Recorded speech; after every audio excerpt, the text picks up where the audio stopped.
All right, we're recording at 3, 2, 1. Oh shit, I already started.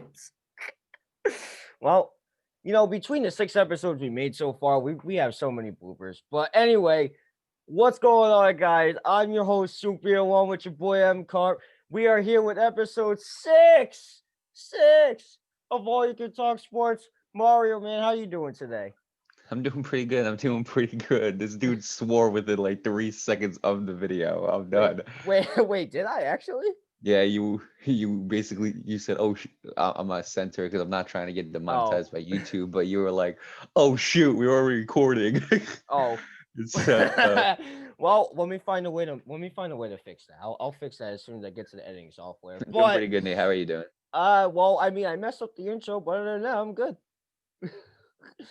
Don't trust me to do the intro. But anyway, enough of that. Today we got a lot to talk about. A lot of football, some baseball in here. Got some UFC going on here. We got a little bit of that. We got a little bit of everything today. But first, I want to get to a topic that I want to get to a topic we don't usually talk about. We're gonna get to UFC first. We're gonna get that tackled out of the way. It's Khabib versus Justin Gaethje. Mario, what's your predictions on this? What do you think's gonna happen here?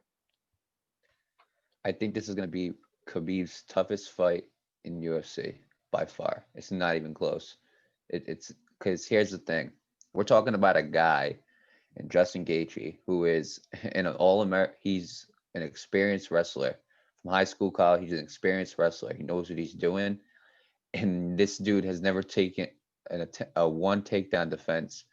Well, I'm sorry. He has not taken one takedown in his whole UFC career. That is what's so shocking about this guy is he's an experienced wrestler and he's never attempted one takedown in his UFC career. Let me tell you something. Justin Gaethje got some power in those hands. His hands are insane with power. The last fight he had against Tony Ferguson, I never thought Tony Ferguson could be messed up in the face the way he was messed up by Justin Gaethje. Justin Gaethje brought him to fight and he pummeled Tony Ferguson for 5 rounds. Um, so a couple things you should know about Justin Gaethje in case you don't know who he is. He has a 100% knockout rate in the UFC. He has 2 losses in the UFC, and those 2 losses have been by knockout. One a TKO by Eddie Alvarez, and another TKO by Dustin Poirier. Um, which, by the way, Dustin Poirier is going to be the co-main event. He's going up against Tony Ferguson, which I think is a very interesting card. Um, Takedown defense. Justin Gaethje has an 80% takedown defense. Um, his striking accuracy is 59%, and his striking defense is a 54%. And I think if Justin Gaethje has any chance of winning this fight, it's going to have to be from his striking, okay? Because he cannot let Khabib. I know he's had great takedown defense in the UFC, but he has not faced a wrestler like Khabib. And Khabib is an insanely hard-working UFC fighter in the gym. When he steps into the octagon, it's always work, work, work for Khabib. And so, in order for him to win, I think Justin Gaethje is going to have to clip him, which is it's insane to say. It's not impossible because usually every single time I see somebody go up against Khabib, I didn't care who it was, whether it was Conor McGregor, whether it was Dustin Poirier, Ali Quinta. I always said to myself, this is a win for Khabib. It's an easy win. This, I'm kind of hesitant. See, I think Khabib's going to win, but I'm hesitant because Justin Gaethje is such a great fighter all around. And honestly, I'm gonna predict one thing. He's going to attempt his first takedown against Khabib this fight right here, I think. As for Khabib, I mean, what else can we say about Khabib? Dude's 28-0. And I'm dude's undefeated. Guy Yeah, has an 84%. What were we saying? you got a takedown average of 5.35, takedown accuracy 47%, takedown defense 84%. I mean, those are some wild numbers. And the 28-0 just proves that this man is just an animal. And the one thing that is so underrated about Khabib is his striking defense, 67%.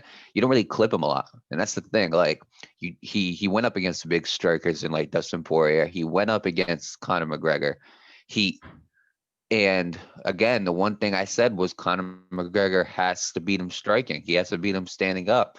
And when Khabib clipped Conor McGregor and knocked him down, he That was when the fight for me, it was like it's a wrap. I'm surprised Connor survived 4 rounds. Justin Gaethje, though, I think he has more powerful hands than Conor McGregor. That's my opinion. People can debate it. It's whatever. But I think his hands are more powerful than Conor McGregor's. You look at his tape, you go back to the Tony Ferguson fight where you can actually hear the punches because the arena's empty. It is insane. Justin Gaethje has so much power in those hands. It is not even funny.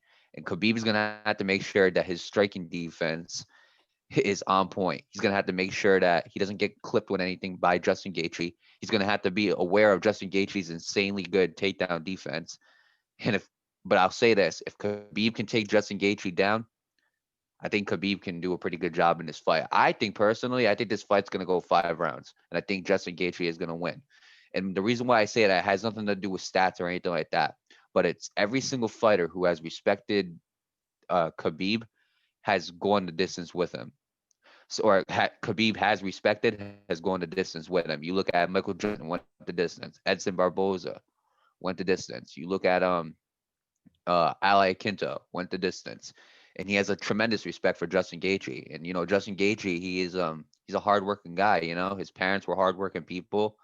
Um, they didn't grow up with a lot, but he was provided with this opportunity to go fight and fight in the UFC, and he's one fight away from becoming the undisputed UFC lightweight champion. But again, the guy you are stepping in front of is 28-0. Nobody has found the answer yet to beating Khabib. And honestly, I don't think Justin Gaethje is going to be the answer, but I think Justin Gaethje is going to be Khabib's hardest fighter yet, and probably in his whole career. Your thoughts on that, Nate? I absolutely agree with you, man. Both sides are equally matched.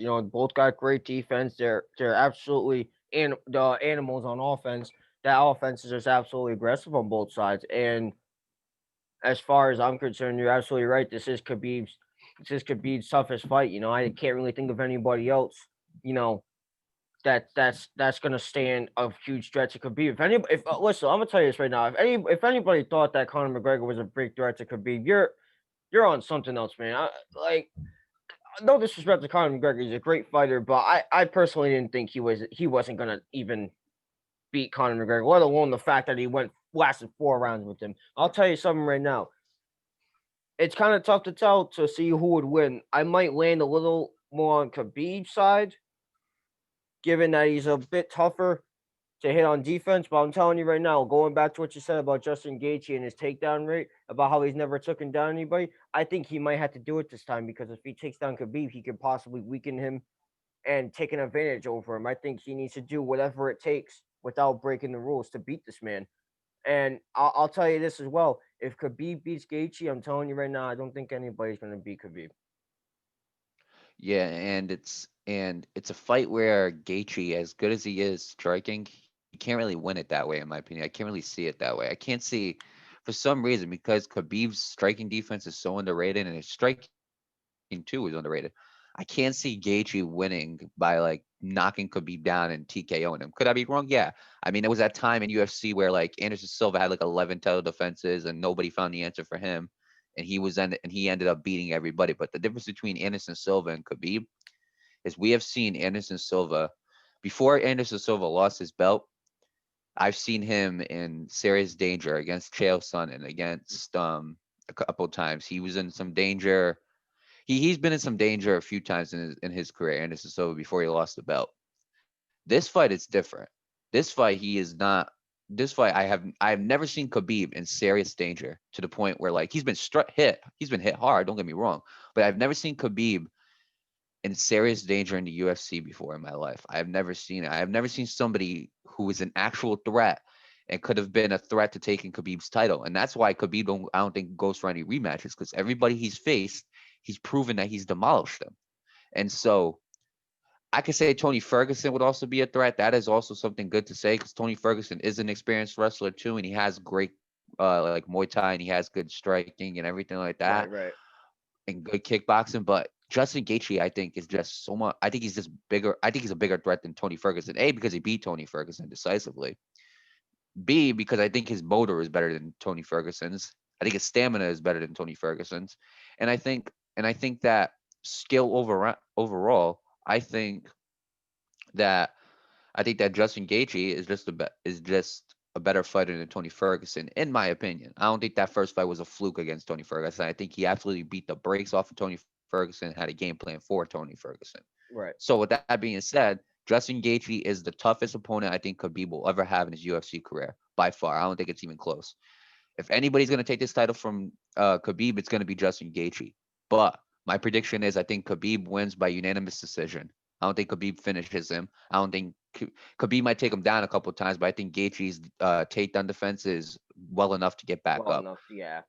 But I think Gaethje might get him with some shots, but I don't think he like knocks down Khabib or nothing like that. I think that Khabib goes into this fight. He knows that he's gonna have to be well conditioned, considering the fact that Justin Gaethje is such an insanely talented fighter, and because his motor and his stamina is so high. So I think Khabib is preparing himself for conditioning to go to full 5 rounds, and I think Khabib takes this fight by unanimous decision.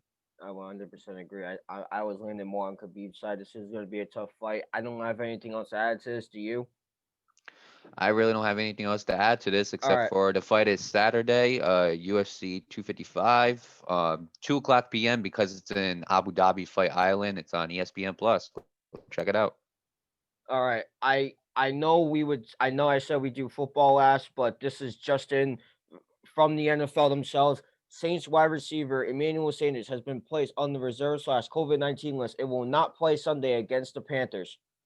Oh boy, is that a sigh of relief for us. Anyway, I wanted to shift on to this because I just got this from the NFL. This is the notification I got like 5 minutes ago. Um, you already know what I think. What do you think, Mario? Is this a bad thing for the Saints, or do you think they still have a shot at winning against us this Sunday? Well, I also think they have a shot. I mean, whenever you have Drew Brees, Alvin Kamara, and Michael Thomas playing, that also helps too. Is Emmanuel Sanders a key factor into them winning? I think so. I do. I think that I think that Emmanuel Sanders not being able to play, I think that's going to be a big factor. I think that's going to be less receiving options for Drew Brees to actually win this game.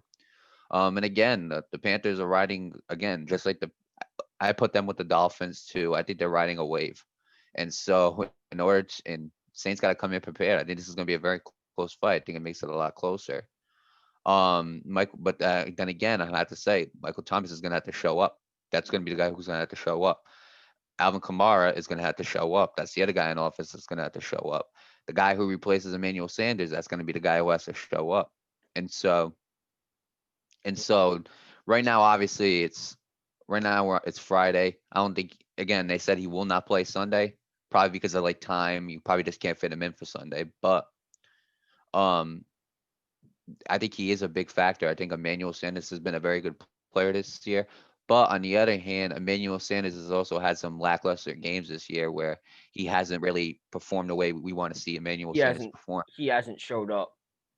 Right. But then there's those games where he does show up and he balls out. And Emmanuel Sanders came in to take some of the load off of Michael Thomas because remember Michael Thomas with him being suspended and him being hurt.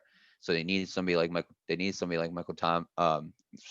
Sanders to come in and take that role. And him not being there, it's one less option for Drew Brees, but Drew Brees is an experienced quarterback. Michael Thomas is coming back. He's going to have to ball out. I don't want him to ball out. I think he's on the my opponent's fantasy team, but he's going to have to in order for Saints to win. Alvin Kamara is going to have to ball out. I need him to ball out because he's on my fantasy team, but that's not the point. I was talking about the Saints.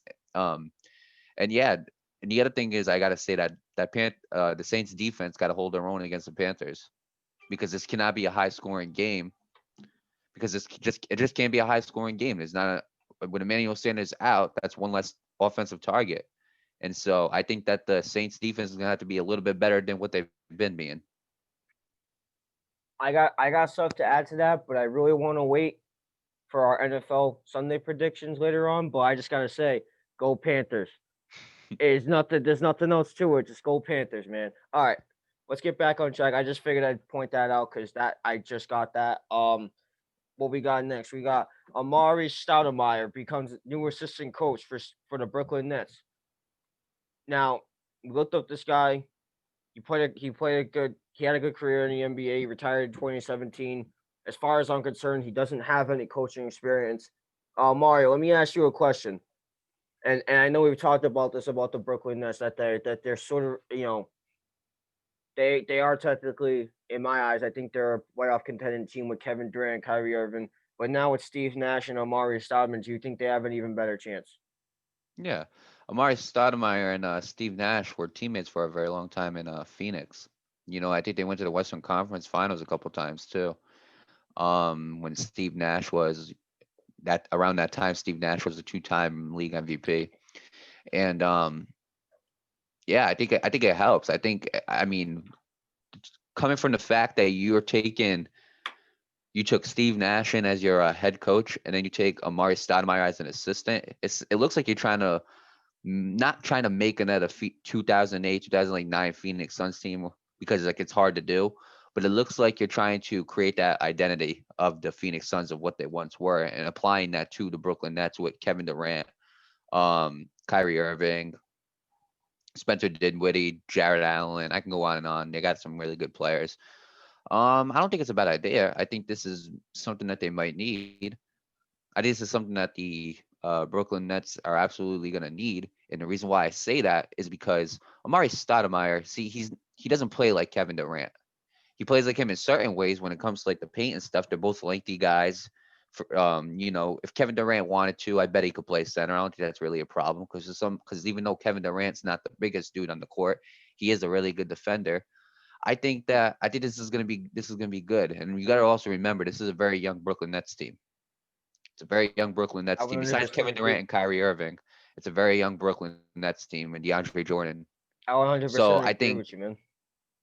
I think I think veterans like Amar'e Stoudemire and Steve Nash, I think they're really gonna bring out the best in these young guys, and I can see Brooklyn going places. Do I think they're gonna win an NBA championship? I'm gonna stick by it and say no. I don't think they're gonna win an NBA championship. I just think that the people that they're gonna have to run into in the West is gonna be too OP'd for Steve Nash and those Brooklyn Nets, and I just don't think they're gonna win it. But do I think they can make it to a couple finals appearances? Yeah. I would 100% agree with you. The finals, as for winning a final, I can't agree nor disagree because I don't have a definite answer for that. I mean, you got guys like Kevin Durant, one of the greatest scorers of all time. In my eyes, he probably is the greatest scorer of all time, in my opinion. You got Kyrie Irving, who's also got finals appearance and experience. Steve Nash, Amari Stoudemire. Those guys have a lot of experience. They can teach these young guys, what to expect with these hot teams like the Celtics that are being led by Jason Tatum, Marcus Smart, Kemba Walker. You got teams like the Miami Heat. They just got out of the finals. Jimmy Butler, Tyler Hero. This is going to be absolutely. Milwaukee, another one with Giannis and all of them. Toronto is still a hot team, even though they lost Kawhi. They still proved to be a very effective team without Kawhi. I think, I think personally, the one guy I'd be worried about on the Brooklyn Nets, you already know who I'm going to say, Kevin Durant. It's that simple. Great, he's still one of the greatest scorers to ever play a damn game. Dude's got an IQ of over 1,000. I mean, come on now, it's Kevin Durant we're talking about. I, however, do I think they're going to win the NBA Finals again? I can't say for sure, but in my opinion, with a guy like Kevin Durant leading your team, this team might go places. Can they win the Super? Excuse me, not the Super Bowl. The hell am I talking about? Can they win the NBA Finals? There we go. Can they win an NBA Finals? I'm going to be honest with you. It's not impossible. I could see them doing it, but you know they have to prove themselves against those other teams I mentioned: the Celtics, the Heat, the Raptors, the Bucks. They got to prove themselves against those guys, and I'm not gonna lie, I'm kind of hyped to see where this is going. I hope I've seen a lot of hype on this Brooklyn Next team for the last few years. They have a lot of promise, and it's gonna be really exciting to see how it ends up turning out to be. Yeah. The other thing is, I see an advantage to this and I see a disadvantage to it. See a lot of players are going to be willing to listen to former players. It's just as simple as that. I remember a long time ago after LeBron lost the 2011 NBA championship in 2012 on that offseason, he had a private workout with Hakeem Olajuwon, who was one of the best centers to play the game. And so again, that's just going back to being students of the game. Kevin Durant has said, I'm always going to be a student of the game. He says, despite me being the best scorer in NBA history, or one of the best scorers in NBA history, I'm always looking to Improve. look at a lot of pros and improve my game. And he's always said that. And I think for him to have Steve Nash and Amar'e Stoudemire backing him up on that team as coaches, I think that's really going to help Kevin Durant. And I think Kevin Durant saying that is going to be a big example for the other young players on that team, like Karis LeVert, Jarrett Allen, Spencer Dinwiddie. I'm trying to think. Rondé Hollis Jefferson, I think, is on it. Oh, I'm sorry. He left. He left. I'm sorry. Wrong.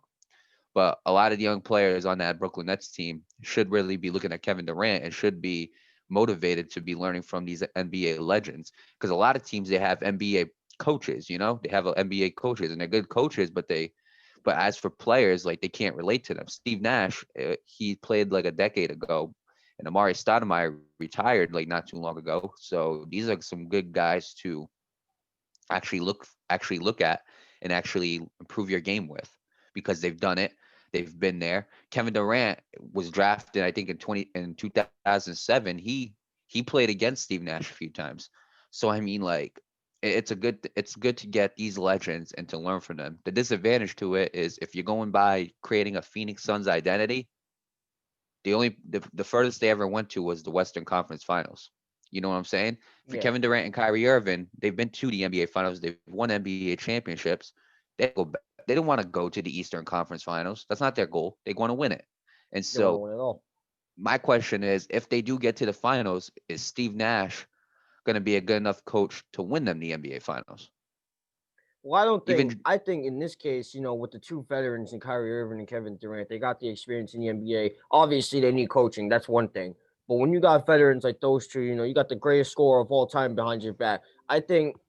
I think if they do make the NBA Finals, I don't. I have a feeling, while Kevin, like you said, Kevin Durant's always willing to learn. Learn more. Oh, he's gonna always be a student of the game, and that's true. And I say that a lot about myself, and I say that a lot about athletes. However, you got a young squad like that, I think he's gonna have to become a teacher as well. Given that Steve Nash, no disrespect to Steve Nash, the NBA, the conference finals is one thing, the actual finals is another thing. And you got your two-star players have won championships. Kevin Durant, if I'm mistaken, won two of them. Am I correct? He's won two, or was it three? It was two, yeah. And Kyrie's won one. So I mean, I think in my opinion, if they do make a final, Steve Nash is going to learn from those two, Kevin Durant, Kyrie, and those two are going to learn from Steve Nash. I think that's how that will work out. right. Well, the other thing is, I'll take Jason Kidd for I'll take Jason Kidd for an example. Um, Jason Kidd, he was an assistant coach, but he won an NBA championship in 2011 with the Mavericks, and so again, he has finals experience.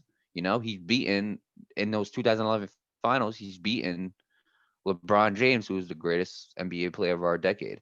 And he coaches behind. He's an assistant coach behind Frank Vogel and the Los Angeles Lakers with LeBron James and Anthony Davis. So he has that experience. Steve Nash does not have that experience of playing in the NBA Finals. And I know it's the same thing. You do what you do, but again, the NBA Finals is so high magnitude, especially next year, because I'm expecting some fans to be in the crowd actually next Right. year. But Steve Nash and Amar'e Stoudemire only been to the Western Conference Finals.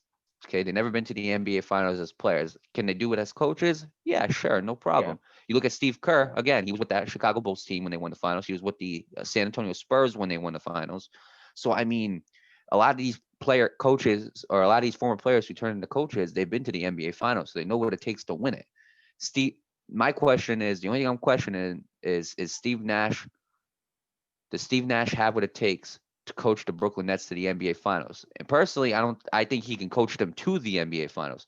Do I think that he can coach them to win it?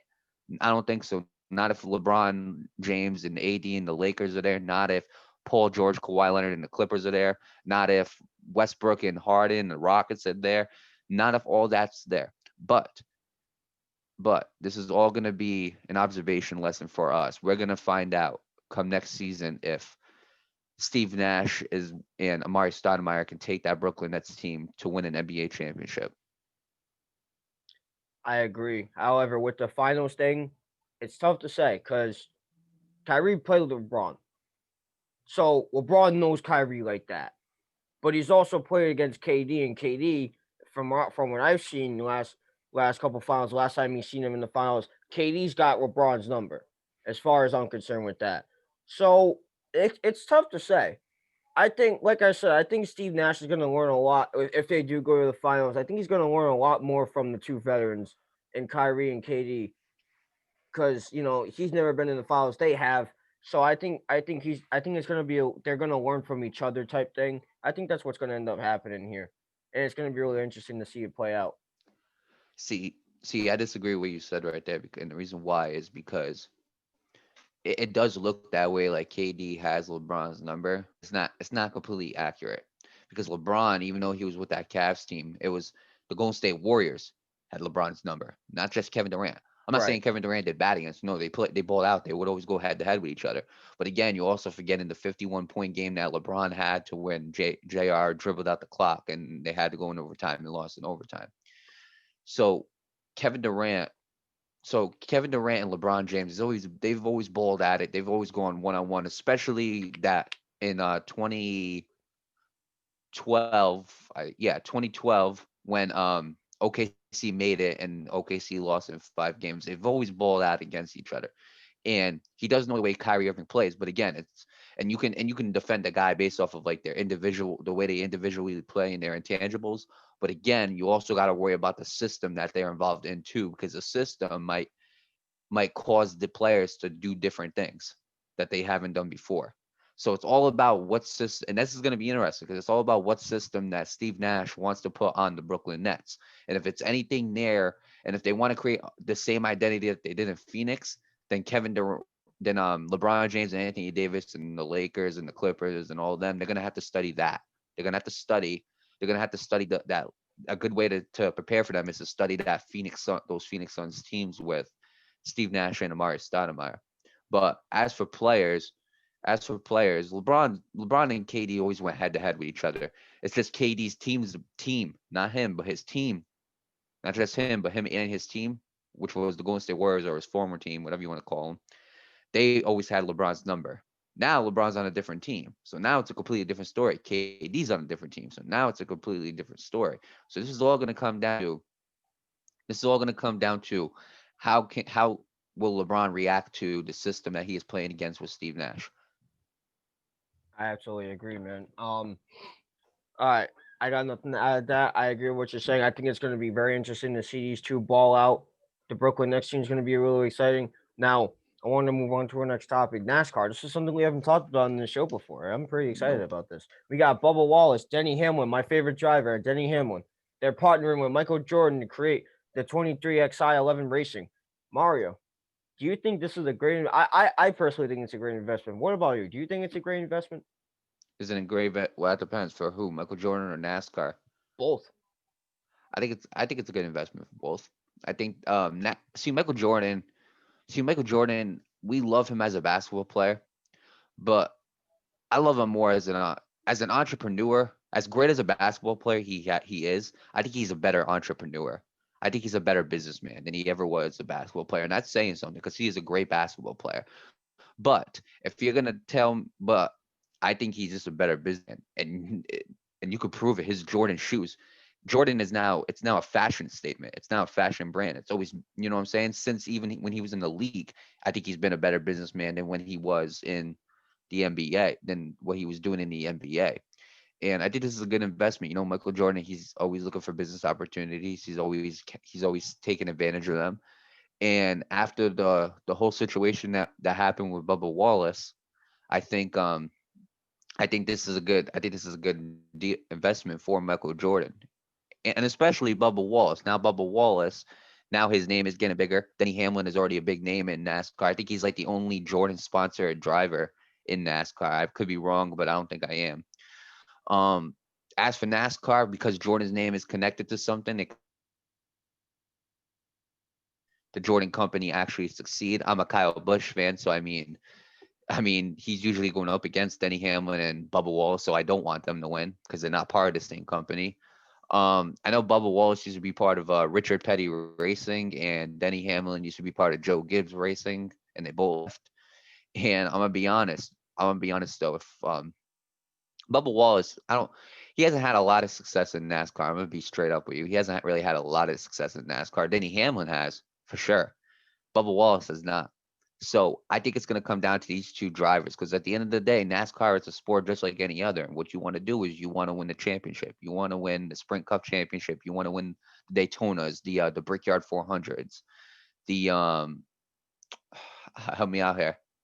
Help me out here. I know there's with the a lot more events that you could win, but you want to win those events. And Daytona Pocono 500, was a good one Coca-Cola too. 600, Pinocchio Raceway, the race at Talladega. I forgot what that one was called. You got the championship at the end of the year. Right, There's a right. lot more. That's just to Yeah, name a few. right. But it's all going to come down to those racers because if this company with Jordan doesn't work out, then not many racers are going to sign with that company. And so it's also profit too, like how and Jordan is a big businessman, and it's all about how much his races are actually going to be making, and those factors are going to come into how long is this Jordan brand going to last? Because let me tell you something, if this Jordan brand ends up becoming a fluke, Jordan's going to back out of it, and I think Bubba Wallace goes back to Richard Petty, and I think Denny Hamlin goes back to Joe Gibbs. But if they can somehow make this work, and it's a smart thing that he had Denny Hamlin in here, because Denny Hamlin is one of the most successful racers I have ever seen. I'm a Kyle Busch fan. He is right up there with Kyle Busch, in my opinion.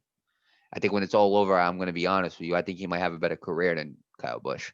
That's That's my my man. opinion. That's my racer. You already know how it be. So I think it's smart that he took a successful driver like Denny Hamlin, and him and Jordan came together to build this kind of company. And then Bubba Wallace, with everything that happened with um, him being a part of this adds more attention to the Jordan brand. But again, they're gonna have to perform in order for people to sign with this brand. I 100% agree. I think this is a great investment. Like you said, Michael Jordan, is a great businessman. Despite the catastrophe he has with the Charlotte Hornets right now, we all know that's not a great situation with the Charlotte Hornets right now. That's an absolutely terrible, that's an absolutely terrible catastrophe right now. He is still a great businessman despite the whole problem with Charlotte. And I think this is a really great thing for Jordan to do. I be seeing on Instagram with Denny Hamlin rocking them Jays, and I kind of seen something like this coming. You know, he's been repping Jordan for a while now, as much as I've seen on the media and all that. And especially for NASCAR, I think this is going to help NASCAR a lot too, because NASCAR isn't as noticed as it was back in the day. It's the same situation with MLB. MLB is not really as recognized as much as the other sports like football and basketball now. Football and basketball completely taking over the world now, and I think this is a big step up for NASCAR. A guy like Michael Jordan, one of the most successful, you know, athletes of all time, one of the greatest of all time. Great businessman. I think this is something NASCAR should look forward to. I hope they're very successful. Denny Hamlin's my man. You already know that. That's the homie. That's a homie G right there. I think I hope this goes successful. I hope all goes well in the end. And like you said, Denny Hamlin, successful driver. That was a great idea from Michael Jordan. I'm glad he picked Denny because Denny is one of the more successful racers. Multiple Daytona 500 wins. He's a champion now, which is great. I think he's gonna go down in the Hall of Fame, like it or not. And overall, this is a great investment by Jordan. I think this is a great investment by Denny Hamlin and Bubba Wallace as well. I think I could see this going somewhere. I can't say anything for sure for right now, but in the future, I think all will be well in the end. I think this is a really great idea. The only thing I want to add is the other factor to it is how much is Jordan himself actually going to be involved in this. Right. That's Yeah, the other because he thing you also gotta has to deal. He also has to deal with the Charlotte Hornets too. So he's right. gonna But be how much busy. is it? How much is it Jordan himself, or how much is it Jordan the brand that is involved in this? Because Right. me Right. personally, if I'm an athlete and I'm collaborating with Michael Jordan, that's who I'm expecting Michael Jordan to Michael collaborate Jordan. with Right. me. I'm not. I don't want to work with his brand. I don't want to do that. I want to work with him.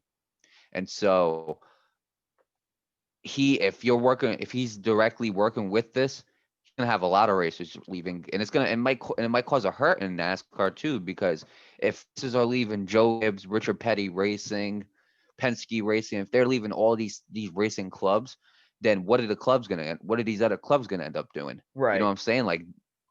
And I think there's a lot of loyal. I think NASCAR, I think they might be one of the most loyal companies. Right. I can't see Joey Logano leaving. I can't see like Kyle Busch and the Busch family leaving. I can't see Ken Sith leaving, Jimmy Johnson. I can't see any of that them leaving for Jordan. I can see a lot of these young guys leaving. I can see a lot of these young racers Because leaving, they going to aspire to a Jordan. man like Jordan. Right. But it's also all about how much is the figure Michael Jordan, how much is the guy, the actual man Michael Jordan working with this, and how much is his brand working with this. Right. And that's also something they got to take into consideration. Anything else you want to add to that topic? No, I agree. I just want to say I've been watching a lot of NASCAR lately. I've been pretty excited to talk about this on the show because the last time I watched NASCAR, I think the other day, and it was a truck race. It was a truck race, and it was Truck series? truck series. Yeah, and Yeah. I forgot who got. It was a girl. Her name was like, what was her name? Her name's like Haley Deegan or something. I think that was her name, Haley Deegan or something like that. I correct me if I'm wrong. I seen that, and she's It my might be age. here. She's my age, and I seen her. I was like, huh, this is interesting. She's a really great racer too. I watched her race the entire race. She's a great racer. I see a lot of potential in her. But I just wanted to put that out there. I haven't really been watching a lot of NASCAR lately, and I watched it the other day, and I was like, wow, this is something. I'm pretty interested to see how she does in NASCAR. But anyway, Is figured she I'd the mention homie G? maybe. All right, yeah, we'll call her the homie Uh, G. All right. Anyway, all right. I think we got those down as far as I'm concerned. All right. Before we get to football, Mario, you and I gotta talk baseball, man. Our bets, my chances of winning are still alive. You already know how it be. You know how it be. World Series game 2. We got Charlie Morton versus Walker Buehler. Great pitching matchup. I think this is gonna be a great game. I think both sides are gonna show it today. It's gonna come down. I have a feeling it's probably gonna end up going the extra innings. Although the chances of that probably gonna be low. Mario, what do you think is gonna happen today? Well, you excited for this? I think it's gonna be similar to I think it's gonna be similar to last game, to be honest.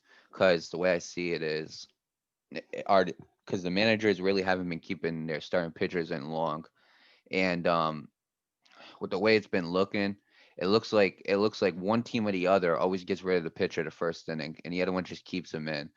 And so honestly, if I'm Dave Roberts, or if I'm the manager of the Rays, what's the Kevin manager of the Cash. Rays? Kevin What's his Cash. Kenny Cash? Kevin Cash. Kevin Cash. I'm Yeah, sorry. yeah.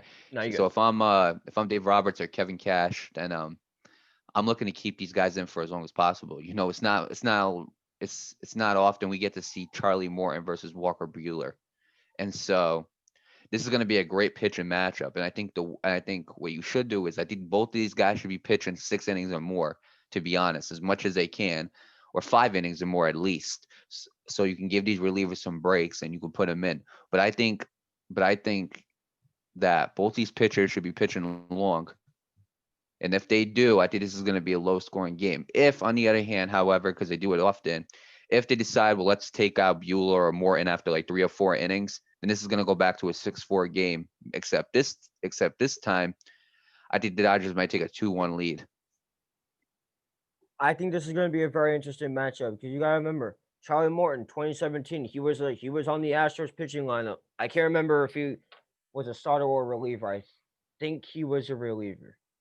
I could be wrong. Correct me if I'm wrong on that. But so he's got World Series experience. He knows he was the one that threw the last pitch for the Astros to win the World Series, despite them cheating. He still did that. He didn't cheat, but he was the one that threw that last pitch in the World Series against the Dodgers. So he knows this Dodgers team. It hasn't really, there has been some pieces added to that Dodgers team, but mostly it remains unchanged. The pitching staff is somewhat the same. Um, the hitting lineup is different, but it's still somewhat the same. You had Cody Bellinger there, Corey Seager was there, Justin Turner was there. Kike Hernandez was there. I can't remember if Max Muncy was there. I don't think he was there. I think he was there the year after. But nonetheless, that batting lineup is still somewhat the same. The pitching lineup's the same relatively, not completely, but relatively. But I think this is going to be a great matchup. Walker Buehler's been in the World Series once against the Sox. He held his own against them. He held that team. You remember that Red Sox team in 18. That team was absolutely explosive, and he held his own. I think Walker. I think this is going to be a tough opponent because Walker Buehler can pitch. This man, He is. this brother can pitch. He's got an electric 100-mile-an-hour fastball. He's got some nasty stuff. His changeup in the 90s. You don't see that a lot in baseball. You don't see that changeup going at 90 plus miles an hour. You don't see that a lot. You usually see changeups in the 80s, like mine. You don't see that. That's electric stuff right there. His sliders in the 80s. Again, that's something you see, but not as much. I think this is going to be a great matchup. I think Charlie Morton's got some pretty nasty stuff too. I think, if I'm going to be honest with you, I think this is going to be a pitcher's game. For in terms of starting, I think once the starters get taken out, I think that's when the offenses is going to start going on because these two starting pitchers are absolutely electric. I think this is going to be very Well, they got interesting to see how this plays out. they got the lineups in. And I mean, honestly, Dodgers basically have everybody that they had before. Austin Barnes is in the ninth spot. Same thing with the Rays. They got everybody that they had before. I'll say one person on the Rays that is underrated. Man Choi, G-Man Choi. G-Man Choi, I think he's very I underrated think as he's well. very underrated. I think he's a very good hitter. I think that's somebody that that Dodgers is gonna have to watch out for. I think that's somebody that Walker Buehler is gonna make sure that doesn't that Man Choi is not gonna have a night. Um, Austin Meadows obviously a great hitter. Brandon Lowe had a good game He had a great last game. time. But the one thing for the Rays to win, key thing for the Rays to win this game is again to slow down Mookie Betts and to slow down Cody Bellinger. You want to make sure that they Something don't they get did last game. Something they did last game. They did a pretty right. damn good job with it. Right. It seems like whenever Cody Bellinger and Mookie Betts, it seems like whenever they don't perform, it seems like the wind in there. It seems like the wind in that whole team sails it just leaves. You know. Yeah. I And for still the personally Rays, think. Oh, go on. sorry. And for the Yeah, good. Rays, again, the people you got to stop: Austin Meadows, Man Choi, um, Joey Weddle is a good is somebody you're gonna need to stop. And again, the whole point of this is it's gonna come down to pitching. Again, we got Charlie Morton versus Walker Buehler. Both these guys cannot afford to play bad. And again, it's also gonna come down to the managers. You need to keep them in. I think 5 innings or more. Do not take out in the first inning. You have two great starting pitchers, two quality starting pitchers. Okay, keep them in for as long as you can. All right, until you start seeing some stuff starting to mess up, keep it in for as long as you can. But I can see this going between. I can see the scores running between 5 and 8, to be honest, like 5 points and 8. I'm gonna go like 7-5. That's what I think the score is gonna be. I think it's gonna be 7-5 I think. Dodgers. I think it's gonna come down to one run. Who is gonna win? Think I so? can't say. I think so because I think both pitching one matchups are great. Offense on both sides needs no explanation. I think my only question on both sides is the bullpen. Both sides have proven that their bullpen can be weak at times. But Right. as far as I'm concerned, I think this is going to be relatively close. I can't say for sure who's going to win this game, but I want to say Dodgers take this game 7-6. But who knows? Maybe the Rays will come through and Right. prove me And wrong. Dustin, and the other thing is like, and the other thing I want to point out about the relievers, especially in the Dodgers, like Dustin May, he's kind of been underperforming. Yeah, I seen this kid. He actually started a few times. I think the one I seen live was against the Padres. Dude's absolutely electric. He's got that again. He's got that triple digits pitches. He's got all that. He's got to. I think the thing he needs to do is like I said about the Rays bullpen. He needs to kind of look at these batters' weaknesses and hit his targets. That's really all what it comes down to. I think in this game, the one thing that's truly going to matter is execution. If I'll if say, your execution is not great, I don't think nothing's gonna come out of it. I'll say this though. I say if the Dodgers or even the Rays too, if they're hitting, in my opinion, this is probably the best pitching matchup right here, Morton versus Bueller. And I think whichever hitting squad ends up having the best day against these starters, and if they have a good day, I think this is gonna be the turnaround for the whole series, to be honest. Because if you take it's different to do with Kershaw. And Kershaw had a good game last game, but Walker Bueller, who is known to be a clutch player and a clutch pitcher. If you can have a day on him, then I can't. then the Rays can easily take this World Series because you just took out their best pitcher, and now it just forces the other ones to play even better.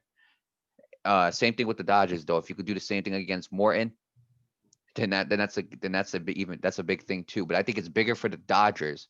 And the reason why I say this is because, again, even though Kershaw had that great game, Walker Buehler has proven to be more effective in the postseason. not just that, but even though Kershaw had that big game, he still has a tag on, in my opinion, on him as being an unclutched postseason pitcher. Absolutely. And going back to the Rays, the reason why it's not so serious for them is because then you go to Blake Snell. Because then Absolutely. you go back to Blake Snell. Blake Snell has proven to be somewhat clutch in his postseason. Like I said, he gave Despite up 4 walks and only let go of 2 runs. despite not being in a World Series prior to this, he pitched really well last game. Like you said, he gave up a couple runs. That you expect that in the World Series. Like I said before, I don't recall any World Series I've seen where a team has not scored, or either side has not scored a run. I can't even name you one because I probably can't. But I think I had to agree with you on this. I think the Rays got more starting pitchers to resort to. Tyler Glasnow held his own before the Dodgers offense exploded. Blake Snell definitely held his own. I think Charlie Morton, with that World Series experience, I think he can hold his own too, without a Right. doubt. So I'm gonna go down to pitchers. I'm gonna come down to the managers. See how long they keep these Yeah, pitchers in. I think this is going to be a great matchup. World Series Game 3 on tonight, 8 p.m. Eastern Time, Dodgers at Rays. I'm excited to see it. But, you know, last few topics of the day, they're all football related. All right. We got Joe Mixon injured. I'm correct. He's a running back, right? Am I correct on that? Or is he? Yeah, He's a Cincinnati running Bengals back. running back. He's the Bengals running back. He's injured. He's out against the Browns on Sunday. Mario, do you think this is gonna affect Joe Burrow and the Bengals or no? This is gonna give Joe Burrow a little push that he needs. This is gonna give Joe Burrow. He's gonna have to actually start. He's gonna have to actually use that arm and actually start firing some balls in that air. Because with Joe Mixon out, Joe Mixon is one of the top 5 runners in the league this year, in my opinion. And so with him out, it causes Joe Burrow to be more of a thrower. And honestly, with the way Cleveland lost last game, this is a bounce back game for Cleveland. And so it's all about, this is going to come down to Joe Burrow right here. It's going to come down to Joe Burrow. Joe Burrow needs to fire that ball. I He think needs Joe to. Burrow, in my opinion, I think Joe Burrow needs to prove himself. Cause I think this is gonna hurt Joe Burrow a little bit, but at the same time, just let this be a momentum shift. And let me tell you why. Because you gotta understand, this is the Cincinnati Bengals. In my opinion, aside from AJ Green, Joe Burrow has nobody else to work with. This isn't his. It's not all his fault. That the Bengals aren't performing the way they are. In my opinion, I think when the Bengals drafted Joe Burrow, they had to go in the free agent market and at least get a couple of veteran running back, wide receiver, something like that, to at least protect Joe Burrow. They didn't do that. They're not protecting Joe Burrow, so you can't necessarily blame Joe Burrow for this. I think this is going to put a little pressure on Joe Burrow. However, my opinion, I think Joe Burrow needs to let this be a momentum shift because if he doesn't let this be a momentum shift, the game's going to slip past his hands. He's not going to do well. And like you said, he needs to learn how to. He's got to not learn how to throw the ball because he throws a football better than I ever can in my life. Let's be honest, I can't throw a football like he can. Yeah, but I think Joe Burrow needs to get his throwing game on point, which I have no doubt he will. I definitely think he will do that because it's Joe Burrow we're talking about. But with one less weapon down aside from AJ Green, I doesn't have much to work with. But he's got to work with what he has. It is what it is, really. Right. And the other thing is Jeremy Hill, I believe, should start for this Bengals team.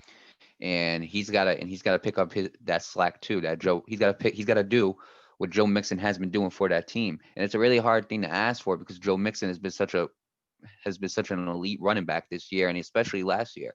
But again, it's next man up in the NFL. It's always that. And Jeremy Hill has to go back to being Jeremy Hill he was 5 years ago and actually ball out.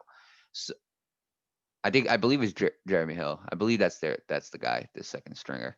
But again, I think the biggest factor on that offense is Joe Burrow. I think Joe Burrow is going to have to throw the ball more. I think that Cleveland, I think he might make a few mistakes considering the fact that if he continues to throw, Cleveland will eventually pick up on it, especially Cleveland's looking for a bounce back game after what happened to them against the Pittsburgh Steelers last week. They're still in the AFC North and they still want to prove that they're one of the top teams in the AFC North. So they have to go. So this is a must win for the Browns. But in order for the Bengals to win, Joe Burrow has to use that arm. He has to start firing balls right away. You got to keep going, and he's just got to keep doing it for the whole game. Absolutely. I will say this though.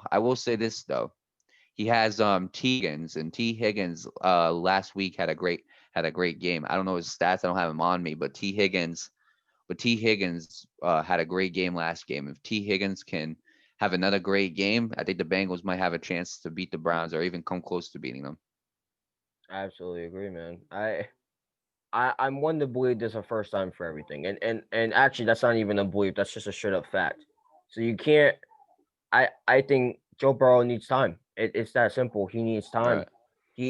This is like what his fifth, sixth game, seventh in the NFL, and it's his seventh. Right? Am I correct?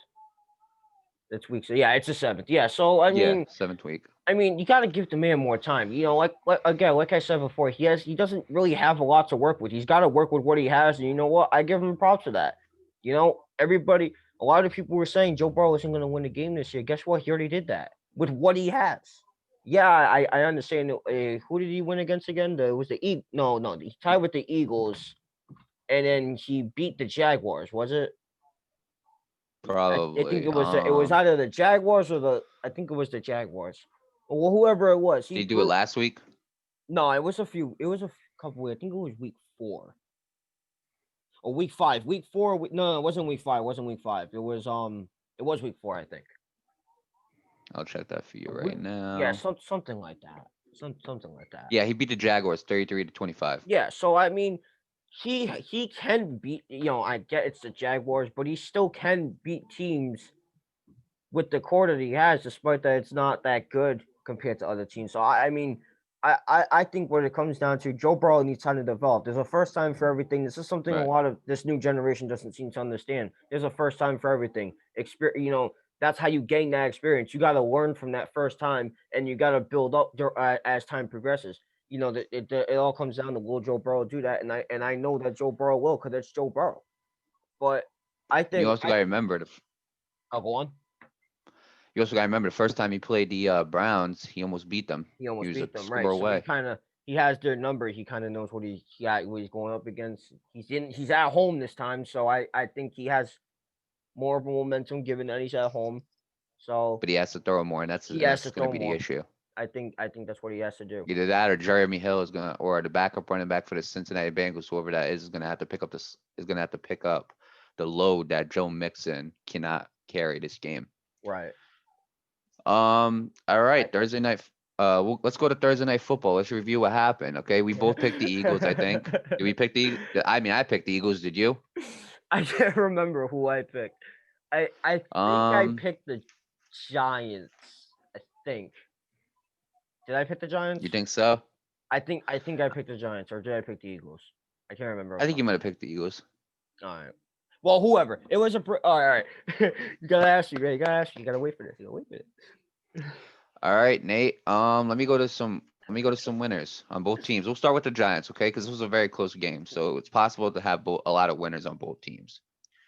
So winners: Daniel Jones. He went 20 for 30, 187 yards, 2 TDs, and interception. He had 92 rushing yards, 80-yard run. I mean, we all know he tripped on that 80-yard run, but it was still a good run. Let's give Daniel Jones some credit. We're not gonna Golden, trash him today. Golden Tate was another winner. Golden Tate was somewhat of a winner. Yeah, I wouldn't say he had a reception touchdown for 39 yards. he had a Sterling couple Shepard, targets. six Sterling receptions, Shepard, 59 yards, and a TD. Evan Ingram, six receivings, 46 yards. He didn't have a touchdown, but he did have good targets, 9 of them. Not that bad. Yeah, he could have did more though. He could have done more, but he Go to what cost. Well, let's go to the defense too. Actually, Blake Martinez had 9 total tackles. James Bradbury had a pick. Jabril Peppers, Marcus Golden, and Dexter Lawrence each had a sack. But then let's go to the losers. Besides taking away Daniel Jones and what he did, New York Giants rushing in total only had a total of 68 yards and a TD. They could have did a lot more that rushing game, and just a little bit, actually even a little bit more might have won them the game. Right. And that's a big factor too. So let me ask something, Nate. Do you think this is so? What do you think went wrong for the Giants? Let me ask you that question first. It's defense. It's that simple. It's that damn simple. How do you? Defense. I was watching this game. Let me tell you a little story. I was in Applebee's, and it was that the whole damn restaurant last night was laughing their asses off when they seen Daniel Jones trip. I was like, all right, he ran 80 yards. That was great. I'll give him his credit. I don't think I've ever seen a Giants quarterback run 80 yards like that. Eli Manning definitely hasn't done it, and the ones prior to it definitely never did that either, as far as I'm concerned. I give Daniel Jones credit. He ran 80 yards, even though he tripped on himself like he got shot in the damn foot. It was the funniest thing I've ever seen. It instantly turned into a meme. But let me tell you something. I think the defense let them down because they got that touchdown after that, despite Daniel Jones tripping on himself. They got that touchdown. Now they're up by a score. The Eagles are slowly coming back. All they got to do is score, say, 21. It was 21-16 at that point. They got the extra point. Even I Was just want to up. interrupt you for one quick second. Even before that, it was 21-10. They had an 11-point lead with They like had an 8 minutes left 11-point in the lead. fourth. And here's the thing now. The clock's coming down. The clock's coming down on you. You got to use that time to your advantage. Call those timeouts. You know, I don't know what the hell they were doing. And I I think personally, 21-16. All right, you got the defense needs to be more effective, more aggressive because you're down in less than a score. You're down in less than a touchdown. You gotta up that defense. You're up by 5. All right, that's what I meant to say. I think I said they were down Not by a only score. that, I meant to say they had a big break too. They had a big yeah, break too because I remember the Eagles were like on the 1 yard line, the and then defense and they had like Jason a whole Kelsey had that face mask on the offensive that line that and pushed them back yeah, 15 yeah, yards, he like ripped his and they helmet off. I still was let remembering that. and they still let Carson Wentz throw a touchdown and And here's the 15 yards thing. out. And here's the thing. The Giants had a lot.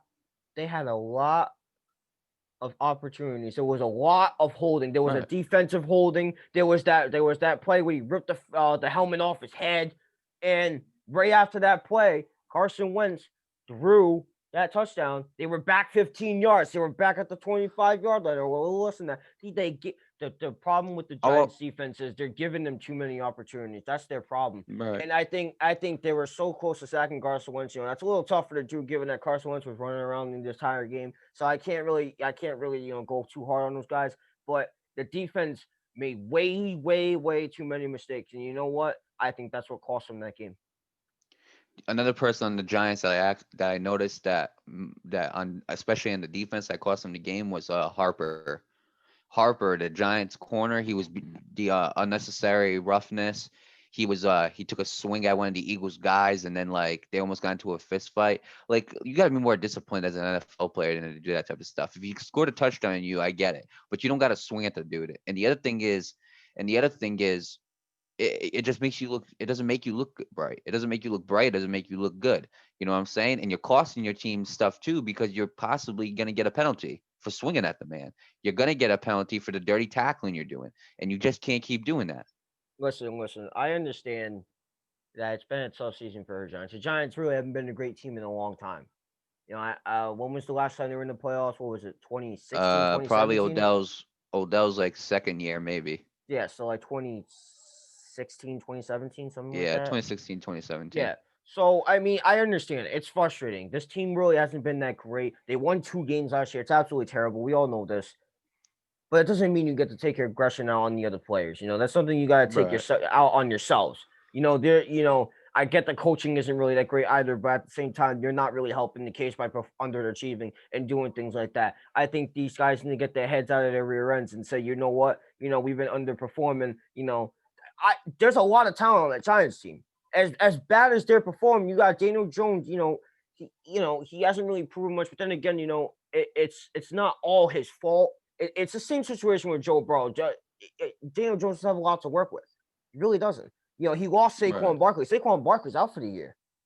Devontae Freeman can't do everything for that offense. So I think Daniel Jones is in the same situation as Joe Burrow. He doesn't have a lot to work with, and And I see a lot of talent on this Giants team. Like I said, Saquon Barkley, Daniel Jones, Devontae Freeman. You know, it's just a matter of like I said before, it's a matter of execution. You know, these guys need to get their heads out of their rear ends. I know both sides aren't performing well, and that's fine. But you know, there's a lot of talent on that team. You got to use that to your advantage. And I get it. It's frustrating. Trust me. You know, all athletes have been in that position, or at least I hope they have been. But there's no reason to take it out on the other team. That's not on them. Yeah, and the other thing is like going back to Devontae Freeman, even he wasn't doing anything. Like I Yeah, said, it's 68 total rushing yards, not including Daniel Jones. So rushing game could have been better. If they had like another 10 yards or if they had another touchdown, they could have possibly won this game, you know? You know what I'm saying? So I like think yeah. the rushing was also a factor into why they lost. But let's go to the Eagles side now. Carson Wentz, he went 25 for 43. He had two TDs, 359 yards, one Which is interception, great. and he had a rushing touchdown. Philadelphia Eagles, they had 96 total rushing yards with a TD, not bad. Richard Rodgers, he went six receptions for 85 yards. Travis Fulgham, five receptions, 73 yards. John Hightower had a 59-yard reception. Boston Scott and Greg Ward each had a reception touchdown. Jalen Mills had an interception. Nathan Jerry had a sack. Brandon Ingram had a sack. Fletcher Cox had two tackles for loss, and Derek Barnett had a sack. So out of all these guys on this list for the Eagles, who do you think showed up the most? Oh, it's Carson Wentz. It's that simple. I what? Hey, all right. Let me tell you why. I'm gonna answer this question with a question. Where the hell was this whole season? Where the hell was this whole season? Past 2 weeks, he's been playing pretty good, Carson Wentz. Yeah.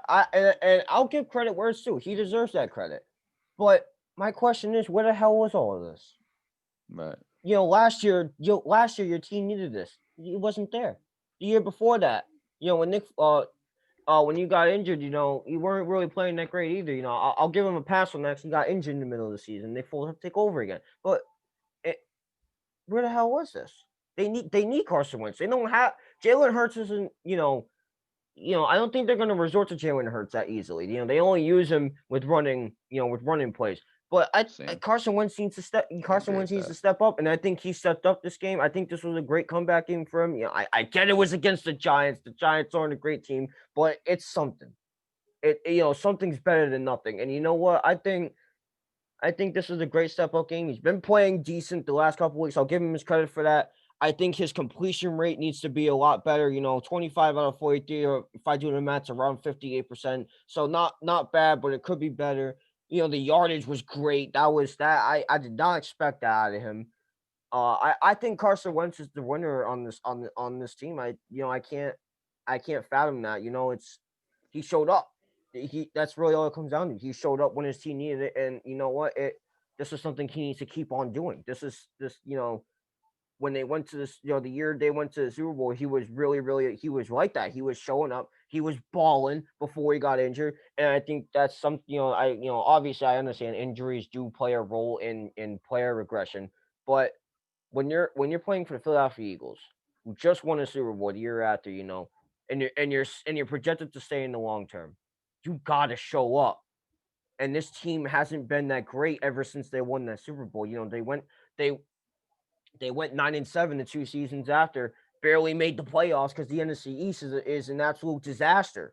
No disrespect to the Cowboys or anything else, but that NFC East division is absolutely terrible. And you know what? I think this is something Carson Wentz needs to do. Now that Dak Prescott isn't out, he's definitely out for the rest of the season. We all know this. The Washington football team, they're and the Giants, they're not showing up anytime soon. That team is not that great either. Carson Wentz needs to take this to his absolute advantage. I'm telling you that right now, because the Cowboys are broken. They're a broken team. Their defense is one of the worst in the league. They just lost their star quarterback. And with this game, I think Carson Wentz needs to prove that he still owns the NFC East. And I think he needs to take that to his utmost advantage. And you know what? This was a great example of that. I agree. Carson Wentz was the winner, I think, in this whole game. This was a very important game for the Philadelphia Eagles. But one guy I really want to go to that I think, and he only had one reception, but I think he should really get a lot more. I think they should really think about upgrading this guy, John Hightower. John Hightower was really looking at. I looked at his highlights. He was from Boise State, and he reminded me of Stephon Diggs. When I saw those highlights, he reminded me of Stephon Diggs, and I really wanted John Hightower in this draft, and I completely forgot that the Eagles took him in the late rounds. But I think that John Hightower can be a great offensive weapon for Carson Wentz, and I think that's somebody that they should really invest in.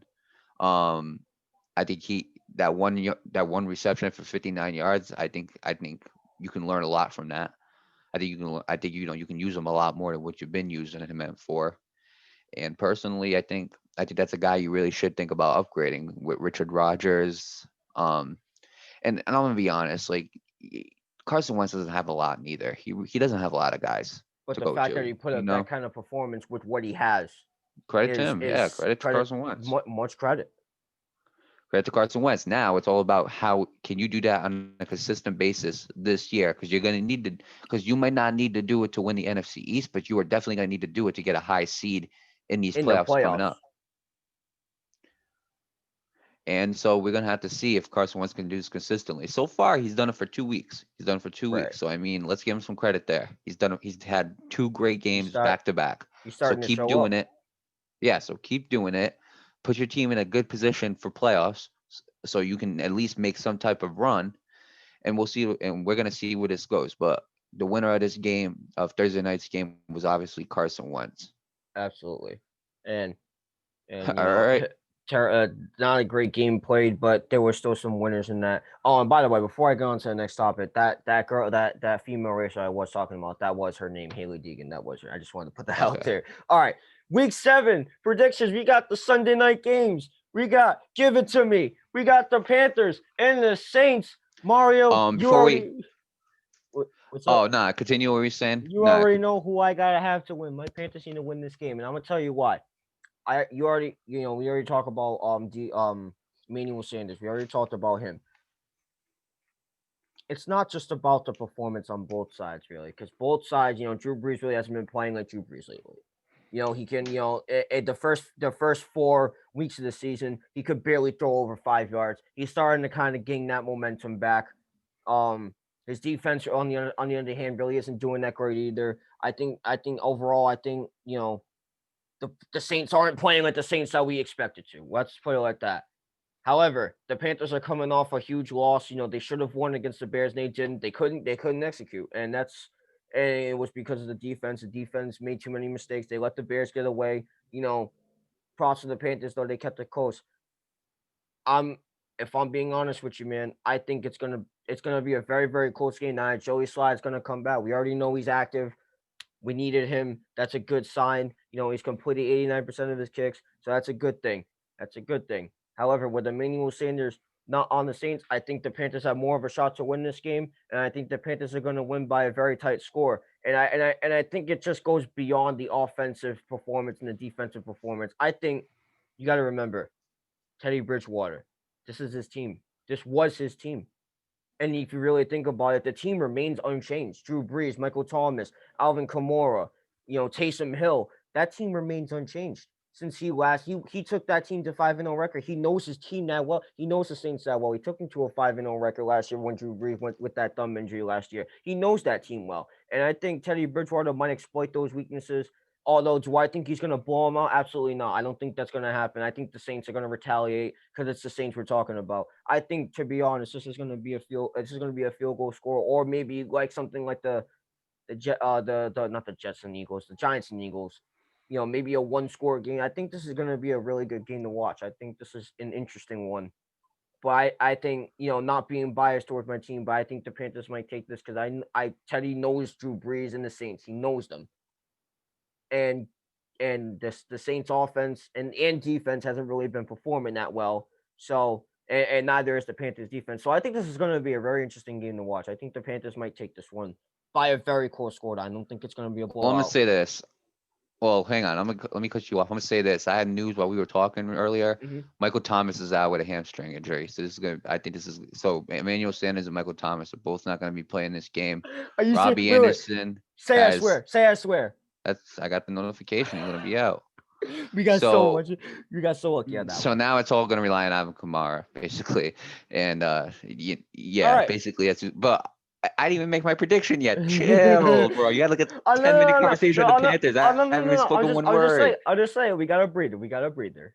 I got, I think Robbie Anderson. I think he's gonna have a great. I think he's gonna have a great day. I really do. I think that's gonna be the guy right there. DJ Moore again has been underperforming, but I Yes. think Robbie Anderson is more than capable of picking up that load. So you know what? I think your running back is gonna do a great job. Mike Davis, is that his name? Mike Davis, yes. Mike Davis. I think he's done a good job. So He's you know been what? doing Give a me. great job filling in for I think CMC. I think the Panthers have more to their I think they have more to their advantage than the Saints do. And give me, and you know what? I think the Panthers gonna win this. So give me All the right, write Panthers. down Panthers for both of Next us. All game, right, we got a next game. Give I it to did. me. Give it to me, man. Steelers and Titans. We got the two undefeated teams in the AFC going at it again. This is gonna be a crazy game, Mario. But you know what? This is gonna be a tough decision for me, Mario. I'll let you make your decision first. Who you got this game?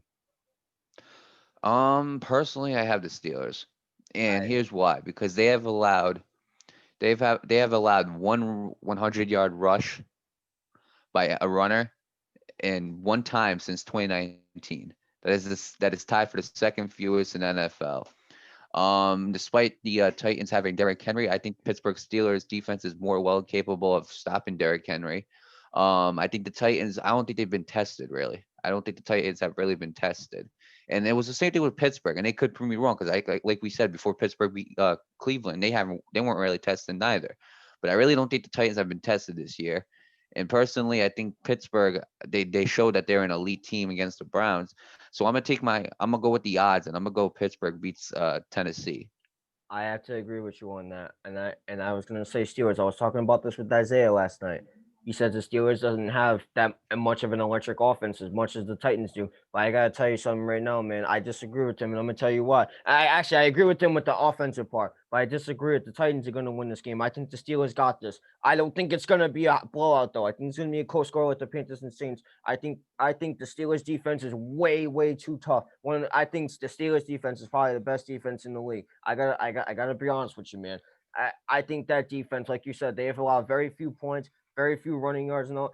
You know, I think it's gonna be a different story with the Titans and Derrick Henry. We all know who Derrick Henry is, that absolute monster of a human being, throwing Josh Norman and others around like a freaking rag doll. I think that's gonna be the biggest test for the Steelers defense is having to guard Derrick Henry. I think, I'm gonna but I'm gonna be honest with you. I think the Steelers got this. I think it's gonna be a close score though. I'm gonna say this. Last week it was Derrick Henry's game. Right. Okay. I think Ryan Tannehill next game is gonna have a better game than Derrick Henry. That's my opinion. I think that the Steelers' rushing defense is just too tough. Because unlike everybody else, they're not. They're more smarter than everybody else. I think when it comes to rushing defense, Derrick Henry's gonna have to push three dudes, which he possibly could do. I mean, it's Derrick Henry, but I don't think he's gonna. I don't think he can do that for all four quarters. So you know what? Give me Pittsburgh. I Give me think Pittsburgh Pittsburgh as defense well. is gonna make this a very low scoring game. All I right. honestly, I could see this being a 10-point game. So I'm gonna take Pittsburgh. I Next got matchup. Pittsburgh too. All right, we got the next matchup. Give it to me. We got the Packers and the Texans. Mario, who you got, man? And give me Aaron Rodgers. Gonna have a bounce back game. Hmm. Give me the Packers. I They're gonna think have a bounce back game. it's tough for me to say. You're probably going to kill me for this. I think the Texans might take this one. I think they need to take this game, and I think Deshaun Watson, that's what it takes. I mean, he held his own against Tennessee offense last year. Not last year, last week. That Tennessee offense is absolutely explosive. We already know this, and I think keeping that in mind, the Packers are coming off a very devastating loss against Tampa Bay. They gave up 38 unanswered points, only scored 10 of them. Texans put up a lot of points. They put up over 30. I think it was 38. You can correct me if I'm wrong. I think the Texans have a bit of a momentum shift despite that loss. I think the Texans might take this one. I Well, I'll say gotta this. I think David Johnson has had 18 plus touches in the last three games, and Green Bay has let go of the most fantasy points for running backs than any other team. So I think if Texas is gonna have a chance of winning, I think it's gonna be more relying on David Johnson just by that stat alone, just by him scoring and him making plays. I think it's gonna rely more on him doing that more than it is Deshaun Watson flinging that ball up in the air. I'll tell you this. Um, but I think, Oh, but go I on, go on. think, um, but I think you know what? I think Aaron Rodgers has a bounce back game. I don't think Aaron Rodgers is gonna continue playing like he did last week. I don't think that's what happens. I think the Texas defense, I don't think they're good enough to stop Aaron Rodgers the way that the Buccaneers defense stopped Aaron Rodgers. So you know what? Give me the Packers. I got the Texans. I need Deshaun Watson, David Johnson to perform for me for fantasy. But all BS aside, I think the Texans might have a bit of a momentum shift. I think they need to win this game. And I think they will. Next matchup, we got give it to me. We got the Cowboys and the football team.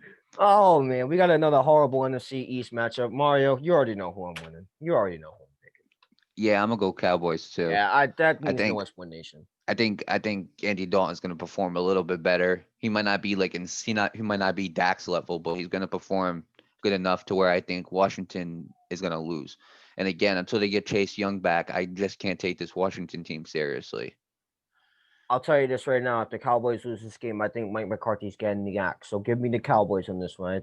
I think this is an easy matchup for them.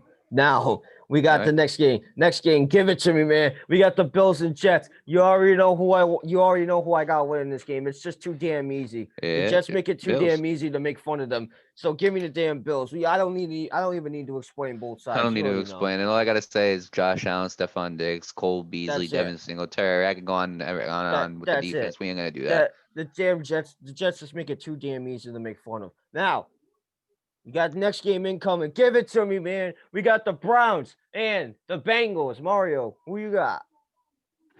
This is gonna be very close. There's gonna be a huge blowout, depending on how Joe Burrow plays. I still got the Browns though. I got the Browns too. I think Odell had a last game against them. Last time they played against them, Odell had a nice night. I think he's gonna have a better night. All right. We both got the Browns. We got the next matchup incoming. Give it to me, man. We got the Lions and the Falcons. Mario, I don't know, man. I think the Lions got this. Who do you think wins this? I think the Lions might win this game. I think so too. They came off a win against the Jacksonville Jaguars against Minshew Mania. Atlanta Falcons. I think they might be riding too big of a high horse after beating my team. Mm. Maybe it's a turnaround. Who knows? I have no clue. But this is definitely gonna be a big test for whoever's taking the head coaching roles in Atlanta. This is actually gonna be a big test to see how good they play. But you know what? Give me the Lions, Give man. me the I don't know Lions. why I'm saying this. I think I feel like the Falcons are gonna win, but give me the Lions. It's only I'll tell because you I feel like they're just more talented. I'll tell you something about the Lions, all right? And Defense. and I and think here's what I think. Hang on a second. I think this is gonna be a shootout right here. Matt Ryan and Matt Stafford. I think this is gonna be a very interesting game right here. Personally, I would like to see this game on TV. It's not gonna be on TV, but I would like to see it. And I'm not a right. Detroit Lions fan, but I just think the Lions are gonna win this game. Let me tell you something right now. And I'm sick and tired of the Matthew Stafford slander. All right. Matthew Stafford's actually a good quarterback. You got to understand, he plays for the fraud New England Patriots and the Detroit Lions.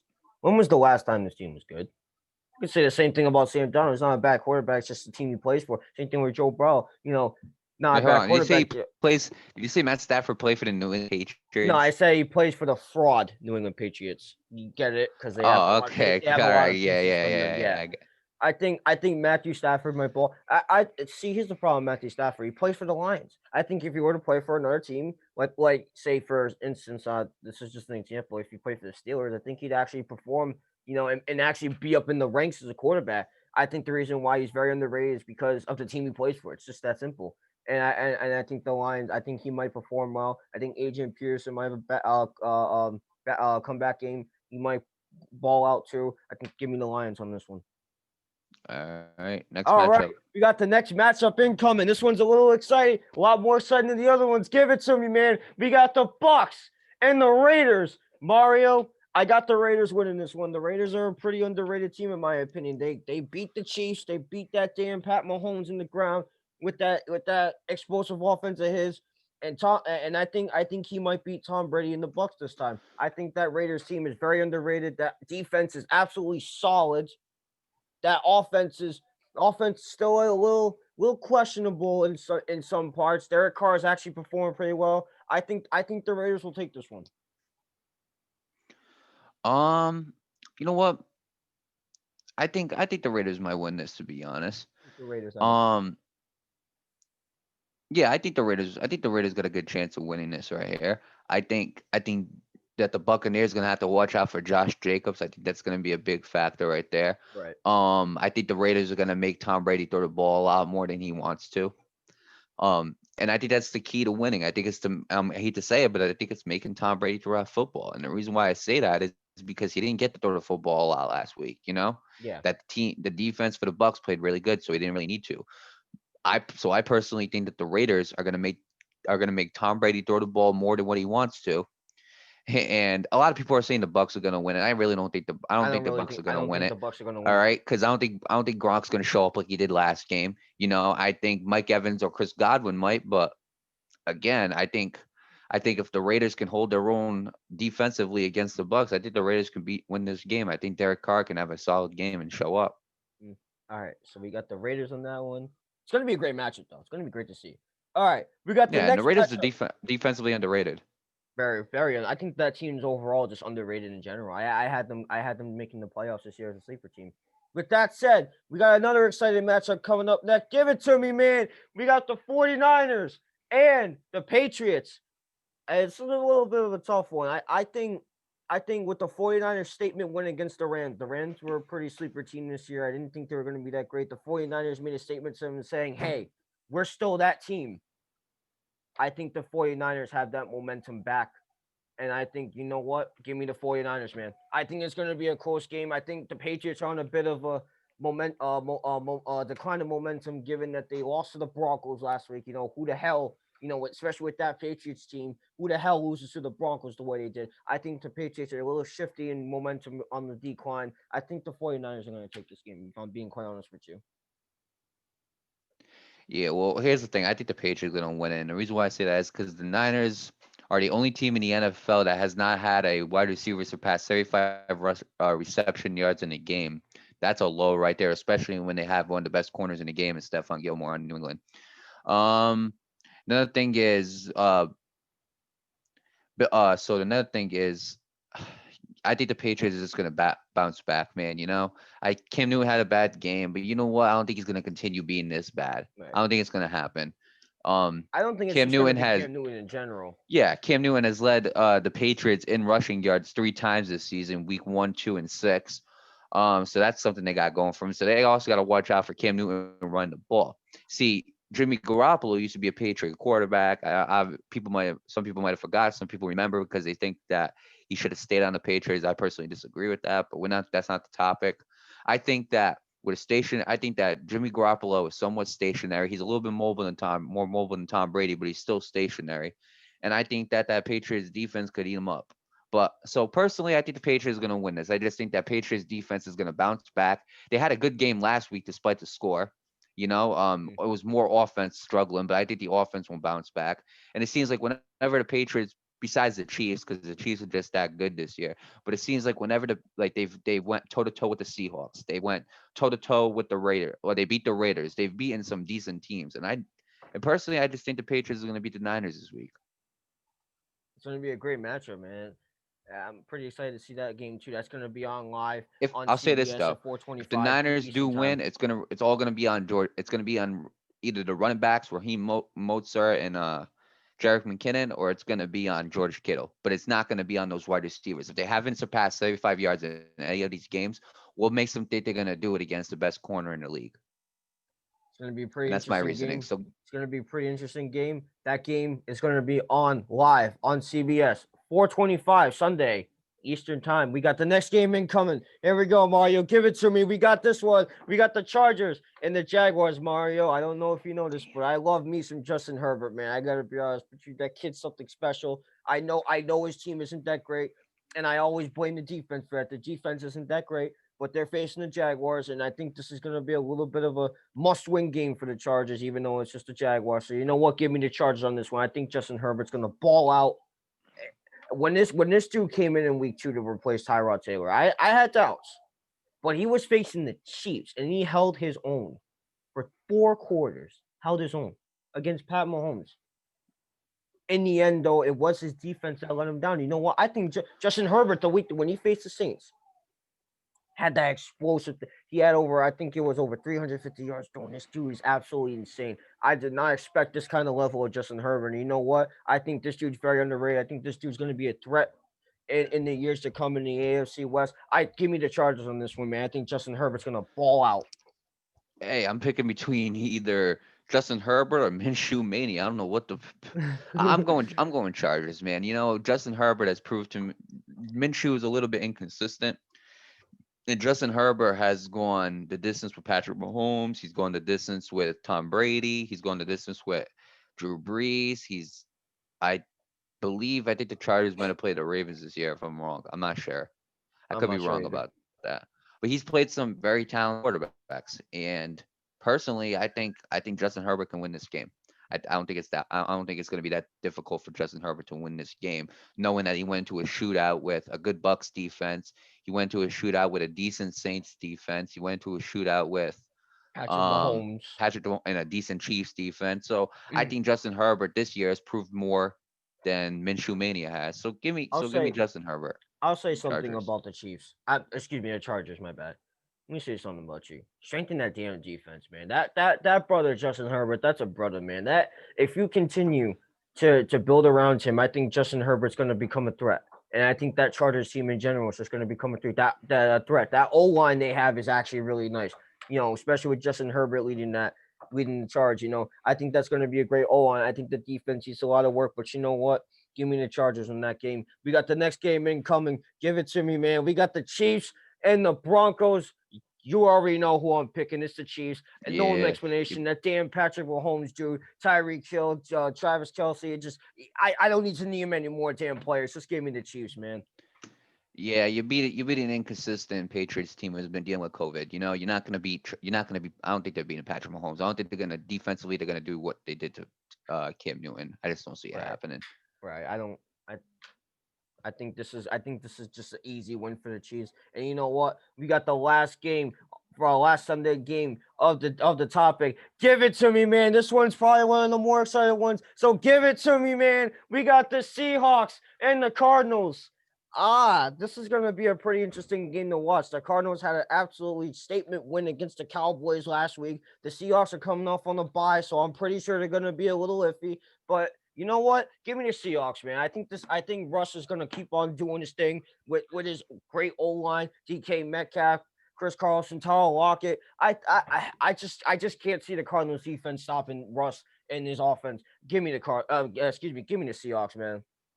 Yeah, give me hey, look, this is gonna be a very close game. I This is think gonna this be is a gonna be very one of the close. I closest absolutely games of agree the with week. that. I think Kyler Murray is a great quarterback. I think Kenyon Drake has been balling out. I'm sorry, not Deshaun. DeAndre Hopkins. What else do we got to say about him? You know, he's been balling out too.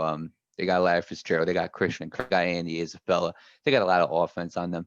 But on the other hand, you're messing with Russell Wilson. It's a guy you don't want to mess with this year. Right. And you're messing with Chris Carson, and you're messing with DK Metcalf, and you're messing with Tyler Lockett, and you're messing with Brown, and and Jamal Adams might come back. So you got to deal with him. And then you got to deal with Shaq Griffin. And then you got to deal with that defensive line. Then you got to deal with Bobby Wagner and KJ Wright. If you ask me, I mean, I think the Seahawks have a better team. And you know what? I haven't even mentioned the Cardinals defense. Then you got Buda Baker. Then you got Chandler Jones. This is going to be, in my opinion, this is my game of the week right here. This is my I game of thought the it would have week been too. the You Seahawks got and Titans, but I mean, my bad. I thought it would have been the Steelers and the Titans, but it's definitely the Seahawks and the Cardinals, without a doubt. I Especially have the to fact agree. that this is a good game in the same division where the Cardinals are 4-2 and the Seahawks are 5-0. You know what? But I still this is going to be a one-score game. This is young, absolutely. So give me the Seahawks. Give me the Seahawks. That Russell Wilson, the dangerous man. Dangerous Wilson about to come out and perform for us. You know what I'm saying? He's gonna be bringing out that nice energy, that nice dangerous threat. All I give you the all Seahawks on right, this one. Nate. So We'll talk about the it looks Monday night like game on Monday, and I think we it looks covered like everything. besides two games we've agreed on everything. So it's going to come down to those two games to Mm, see who actually has the most choices. Well, and also Monday. But that's a topic for that's the Monday. topic for Monday. Yeah, we'll talk about that one. And Is there anything you want to add to any of these topics? I think we covered everything. Anything else you want to say? I'm good, man. I said everything I needed to say. We good, man. Just want to say my bet's staying live tonight. I'm telling you that right now. The Tampa Bay went game. I'm telling you, man. My bet's staying live. It's gonna. I don't know. Like All right, that's All gonna right. do it. I'm M-Carp, aka Mario Commentary. That's your boy Soupy, aka Nate Yes, Campbell. sir. One thing we gotta tell you guys is, look, hey, subscribe to that YouTube channel. This is episode 6 of All You Can Talk Sports. Come back for episode 7. Peace. Peace.